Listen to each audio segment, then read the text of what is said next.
تاني مثل هاي الليلة في كوانين ال48، تحت الخوف والشتا وقمر بارد.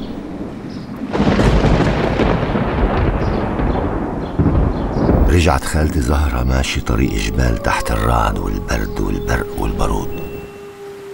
رجعت خالتي زهرة بعد 40 يوم بقت فيهن الذل في مخيم لاجئين في لبنان. كان عمرها 19 سنة. رجعت حامل ولادها محمد وفاطمة لهون على البانة بلدنا.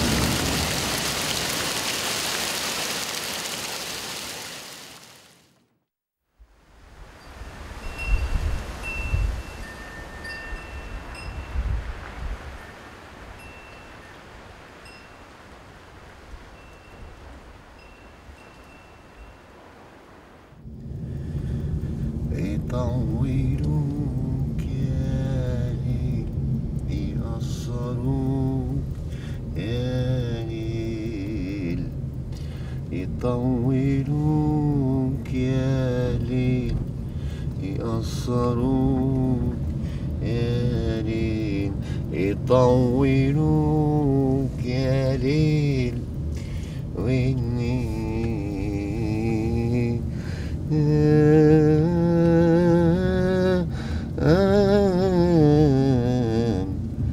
يوم كثير القلب. هذا بيت خالتي زهرة، وهاي خالتي زهرة.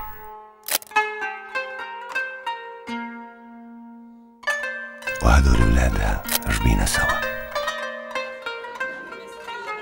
وهدول ولادها وولاد ولادها وولاد ولاد ولادها.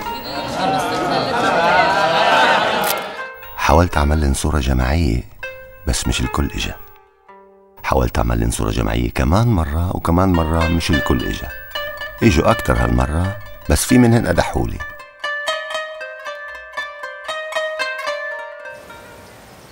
هون خلقت خالتي قبل 80 سنة وربتنا، رضعتني زي ولادها زي أمي.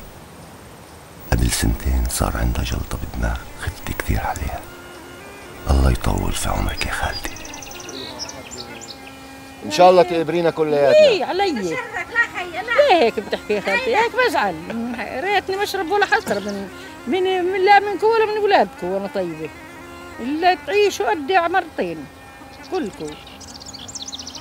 لا هذاك عمرتين تخرب. تجوزوا اولادكم، اولادي اولادكم زي ما جوزت انا، صرت مجوزه اولادي اولادي وشايفه لاولادي اولادي اولاد.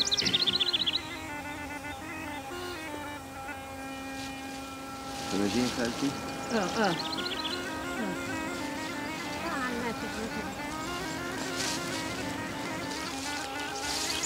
يعني بنطلع اكل اسا؟